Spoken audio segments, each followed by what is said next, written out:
Chapter 24 The Mystical Realm. Have you ever wondered about the unseen and how it seems to move about in your dreams? We could study what such forces mean, but in dreams, we find that nothing is as stable as it seems. One moment, we moved forward toward an invisible voice as it moved further away. Now, as we let go and surrendered to her magnetism, she seemed to send signs by which our soul was persuaded. This gatekeeper led us forward when I recognized a spirit up ahead. There before us was the unseen one, who I knew is a great spiritual being. Was it she, the great earth woman, or was this the one named Ramakrishna? Clancy called it Neem Karoli Baba, but as I looked in its heart, there I felt the presence of Jesus. In our mystical realm, there is but one rule, if you could call it that. The way we vibrate creates the situations we attract. As on Earth, impressions do affect form and matter, but down here in the subconscious, you'll find that the subtle changes ripple on much faster. You won't need to push hard for what is coming to you, for each action will reveal profound truth. There is nowhere left to go, nothing left to do. From now on, the vibration of the Spirit will reveal everything to you, said the unseen one. I know her, I whispered. Who? There is no one there, said Stitches. What this is a metamorphosis. That's Baba, said Clancy. What are you seeing? Asked Stitches. Projections or reflections. It appears like a dream vision, and it seems to reveal dimensions within our subconscious regions. I see the great saint, and he's not speaking, but rather his actions ripple out into immediate consequences. It's as if he can explain how we are part of an unusual gravitation. It's quite rare to find such a being upon the earth, but as it appears, it seems we have entered into a new orbit, said Clancy. Give me those glasses, will ya? Asked Stitches. Now he peered with wonder at what could not be fathomed by human sight. Visions took hold of the comic as he held his energy in awe as his jaw dropped. Now I see. And however we direct our movement through this galactic manifestation process, we create a resonance out from our choices, said Stitches. This spiritual being communicated to each of us through our individual minds, feelings, and sight. But depending on how we responded to it, the spirit would either feed us another message to lead us ahead, or it could pause us to reinforce the previous point. The spirit was formless, and I wondered if some of us could reach it through dreams when we're asleep, while others may be able to reach her through meditation or even substances. Others could see the spirit with magic glasses and catch on to its signs, but when I questioned how I found this spirit, it gave no answers that I could be sure of. The great spiritual being led us forward into a room of mirrors, which had many doors that each rotated on a separate orbit as the room spun around a spherical motion. Above, below, and side to side, door after door spiraled as each entrance was like a planet, galaxy, or portal to somewhere else in the universe. How will you choose? Asked the great spiritual being. Clancy grabbed the glasses back from Stitches and took a moment to contemplate. With endless information moving through the spheres, there was too much happening for anything to be explained. In space-time, it seems the portals operate around the power of magnetism, said Clancy. In other words, asked Stitches, the only way one could triumph would emerge from our state of being. I think it comes down to our inner presence. That's what any given choice we make is based upon, said Clancy. But what do you make of the unfolding evolution that spans out from the magnetism of multiplication? There is an exponential expansion throughout the universe that is connected into all beings and woven home into the heart of creation. Be it good or evil, who will win? Now go on, my three spirits of liberty, religion, and honor. Which doors will you pick? Said the spiritual being. Did we find this place? Or have you called us here? Asked Clancy. I don't have to summon mischief makers. They simply appear. Why, you felt the pull to find me. So let me ask, who really is the seer here? You all come from the same pure energy, and the closest word in the mystical realm to describe you three would be tricksters. The essential aspect of a trickster is in giving and receiving, both messages, signals, and gifts. Even a timely warning may be seen as a gift. Your choices reveal my messages, and now you will choose a doorway that leads into a new life. New lives begin with new connections, surprising links that direct us onto new pathways that intuitively feel right. Names like Loki, Aoka, or Shiva could be useful labels for the pure principle of energy that exists within all beings. But so often, upon the earth, the purest energy is concealed or covered, and so we forget our pure potential that is there. How many people are swayed to wear strange clothes to impress others, or chase goals of material success? But those who identify as Shiva arise as the pure light that rediscovers one's own true nature. And so we know how our true identity has been covered by a concealment. Upon any human birth, the light of pure consciousness is placed within a body and born into the world. But so often, the light is blocked by ignorance, controlled by wicked powers, or simply grows unaware. When the light of pure consciousness expands far enough to get a glimpse of its true nature, we call this an awakening. This is a process of uncovering, which leads to newfound revelations. Depending on when this expansion happens, it will give birth to new ideas, gifts, and blessings. But before that time comes the disillusion, or a burning down of the old ways. Since before the rebirth is set to begin, death pulls upon the illusion of concealment to bring forth the ultimate ending for the old way of things. Take care to be aware during any chance encounters, especially with beings wiser than yourself. When you are given sacred knowledge, know that you are truly blessed. Loki, such as yourselves, are seen as a laughing aspect of God, as well as the bringer of benefits to humankind. Allow your pure light to emerge as reminders that even scoundrels and arch thieves can be bearers of wisdom. Expect the unexpected, for this message is the call to a new life, said the great spiritual being. It's you. You burned down the old ways of my life. So what's beyond all these doors? In order to reach the end of initiation, you will make 13 choices that focus on the mechanism of self-change.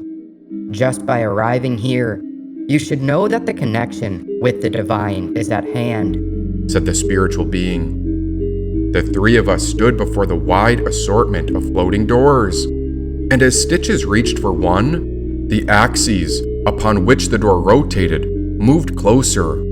When he lowered his hand, the doorway moved back.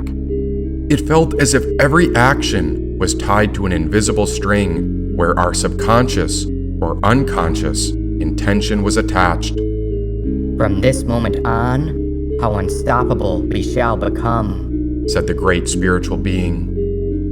She inverted herself beneath us and went into a downward door when she left us with no other instructions or rules. Why not stay together? If we all reach for a different door, it'll split us up, and who knows what could happen. said Clancy. I nodded while curiosity contemplated where such a journey could take us. What do you think they are? I asked. Portals, but some could be deception doors. I'm very curious about the purpose of concealment, because if something is covered, then by opening any door, we would enter into a direct experience through observation. I wonder if each door could be an unveiling of deception, said Clancy. Well, which one? Any suggestions? Asked Stitches. Do you have any feelings from your intuition? I'm curious about that one, said Clancy. It's good to trust him. I only trust the smart ones, said Stitches. Did you bring anything, kid? Asked Clancy. All I brought is Nandi, Kundalini, and Shruti with me. Right, your multiple personalities. Well, take this, kid. You may need it, said Clancy. He handed me a small pocketbook that said, The Zen Reader. It's got some good stuff in it. If you find time to read, or if we get separated along the way, contemplate the meaning of this book, said Clancy. And what do you think will happen? I asked him. The experience of studying Zen is like placing your body in fire. Even if you have iron guts and a brass door around your heart, here in the fire of transformation, it all will melt. Even so, space must shatter to smithereens and earth sink away before you will have a way to turn around. Only at such a time should you get a thrashing, said Clancy. I was talking about what will happen when we make it beyond one of these doors. Well, what's the difference? The basic attainment is not produced by production. It is only realized by realization. We find ourselves in a tradition which comes forth to reveal the way, and so we must not seek anything else but the true way, said Clancy.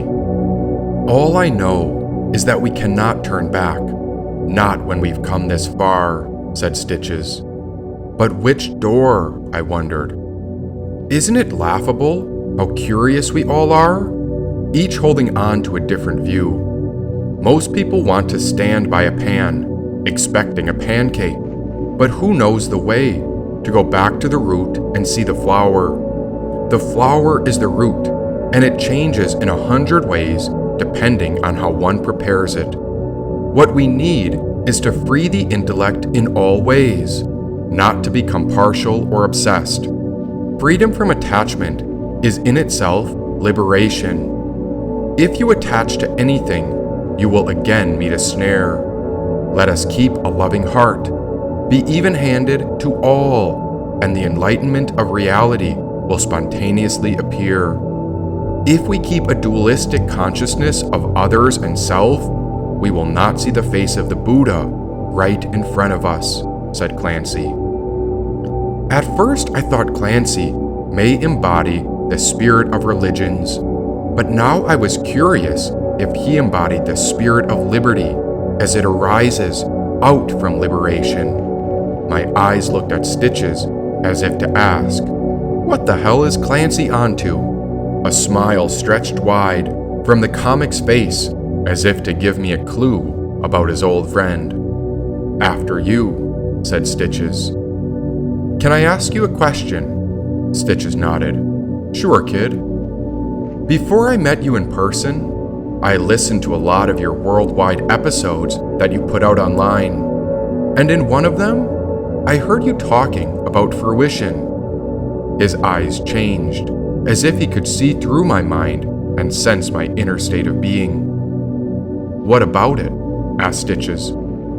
You seemed to highlight a specific person, and you even made a joke that that person got raped by aliens. Why'd you say that? Because I heard some things about Mr. Fruition on more than one occasion, and I didn't know if I could trust him, said Stitches. But what does that have to do with being an alien rape victim? You told a worldwide audience that aliens took a cattle prod and put it up my ass, and that I woke up in a spaceship after the best orgasm of my life. Wasn't that it? What are you getting at? Are you saying it happened? Asked Stitches. You started a rumor. Is this the best time? Asked Clancy. I have to know if I can trust him. Just make sure you don't fight him, because he will kill you, said Clancy. Look, kid, paused Stitches. I'm not against you, but I'm not for bullshit either. Long before I knew anything about you, we started to notice a shift in global power. Now, what could have caused that? Certainly not one person alone. When our world started to change, I might have heard something that someone was trying to bring things to fruition all on their own. So what if the total power of the world got in the wrong hands? Can a single person be trusted with that? If someone had access to power, we need to know if they'll use it to be productive or destructive. No one could know for sure what was happening. And so my joke was like an arrow, and I hit you to sober up with some humility, because I wasn't going to let some rogue burn down all of humanity. Now, once a few whispers spread, more and more powerful people got curious. Add in a few natural disasters and some bizarre shifts in our world, some of those very powerful people started to get furious, said Stitches. But it's not up to one person. I would never want to destroy anything or anyone. It was silent for a moment when I wondered if he embodied the spirit of honor. I've seen what happens to people who get power, and I've seen what happens when power goes to someone's head. If you want to help change the world for the better, then I'm with you, but I'll destroy anyone who wishes to bring forth destruction and death, he said.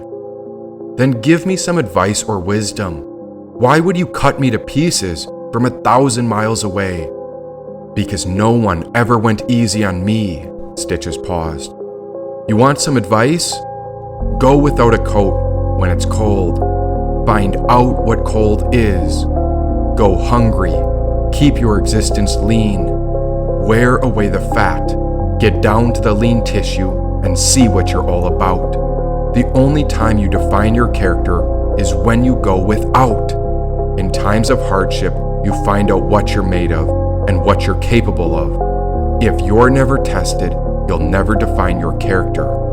That's from Henry Rollins, he said. Well, you should know that I only want the best for the world, and I'm not trying to hurt anyone or anything. But I've also seen enough of the world's ignorance, so someone had to do something. If you knew how much I sacrificed to get here, then maybe you'd see me differently. My only goal is to unite the world and bring all of us into harmony. So what about the destruction? Didn't you say something about burning down the old ways? Asked Stitches. 'Cause that's the nature of change. The old ways will die, whether we like it or not. And I don't want our world to be stuck in ignorance, where the aggressive ways of our world remain the same. Somehow you heard the message from me. But why'd you go after the messenger? Did you even consider who the message was coming from? Or the occasion with which it was delivered? Listen, Fruition. I'm also trying to support the world, help people get stronger, and I sure as hell hope people who are suffering can get real help. But the truth is that our world is soft, and that by tiptoeing around everyone's feelings, we as a community aren't helping anyone. Life is hard, it's brutal, and unless we learn to deal with hardship, then we aren't going to grow through the tough seasons. Look at nature. It's the most hardcore force in our world, and it doesn't give a fuck what you think about it. When it's snowing and 20 below zero, nature doesn't give a fuck that the animals are freezing. Nature is going to kill anyone and anything in that type of blizzard. I'm as real as it gets. I know that not everyone is going to like me, but no one ever gave me a break, and so I'm not giving anyone a break either. You know why? Because all that hardship is what made me who I am. It forced me to fight and to stand up for what is right. It forced me to become a real man. The only reason I found success in this world is because of grit, hard work, and discipline. Nothing is given in this world. Each of us have got to earn everything, said Stitches. So, how about the weather? Said Clancy. Yeah, about the weather.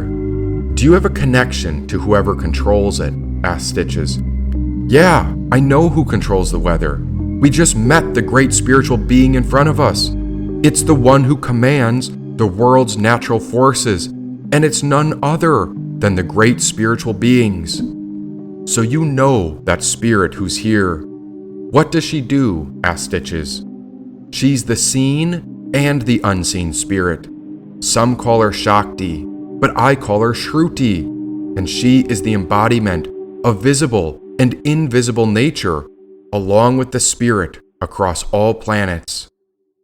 There was a sort of tension, almost too much for my sensitive skin, but then Stitches put his hand on my shoulder. Why don't you pick the door? He paused. I'm sorry if the joke crossed the line. It wasn't my intention, but someone needed to wake you up. In the name of honor, someone has to defend the truth. So isn't that something we can agree upon? If you ever want to be in my circle, know that we don't let anyone slip. We're always leveling up, helping each other reach that next step. That's how we get to our full potential. And you've got to admit it. The stuff about the alien rape was pretty fucking funny. So why not laugh at it? Said Stitches.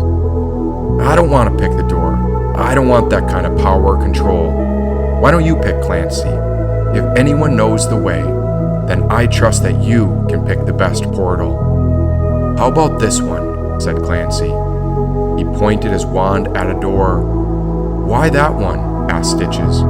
What if the choice should be random? Because any sort of projection or hidden intention is based upon our inner desire. I'd rather move beyond any hidden motives. Plus, this random door was my mom's favorite color, said Clancy. The door came to us before Clancy twisted the handle when Stitches and I followed him within. Gone from the material world, we went even deeper into the mystical labyrinth.